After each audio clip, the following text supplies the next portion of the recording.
everyone, it's Dr. Lee with Infinite Athlete Physical Therapy. Today I'm going to be going over a dorsiflexion ankle mobilization. So dorsiflexion is the ability for your foot to move back towards the rest of the body. So anytime you're performing a squat, which is in a closed chain position, meaning that your foot is in contact with the floor, so that movement is going to look like this. It's going to be your tibia traveling over your foot. So I'm not saying that you should be able to squat knees over toes, but I am saying that you should at least have that capacity for your ankle to move in that direction without resistance. Once we run into resistance, we're going to start compensating with our hip and our low back, which can lead to injury. So let me show you what I'm talking about. If you're in this position, you have barbell on your back, and you're squatting, once you start to run into resistance in your ankles, and it won't go any further, that motion is going to have to start to come from your hips and from your low back. When you have a lot of weight loaded on the barbell, then you're putting yourself at risk for lumbar injury.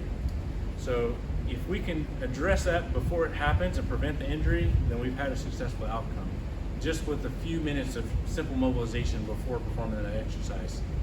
So in order to perform the mobilization, all you'll need is a box or a platform, or a chair works perfectly as well. And then you just need a mobility band. So we're going to step inside the mobility band and place that foot up here on the box.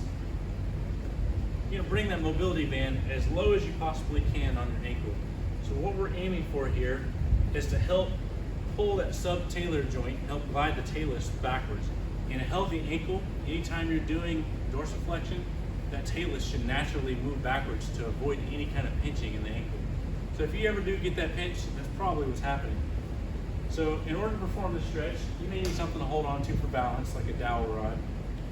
And place one hand on your knee, and you're just going to help facilitate and bring that tibia over the toes, all the way until you start to feel your heel coming off the platform. So you're just going to hang out in that position for a couple of seconds each time, just do repetitions. You can even start to bring that knee laterally over the foot and just find those tight corners or pinching that you get there. Hang out in that position and then relax. The only thing you don't want to do is force that knee inward, because we're trying to avoid training any kind of buckling patterns with your squat. So we do want to avoid that movement, but you're totally fine going over the toes and going out laterally. Okay?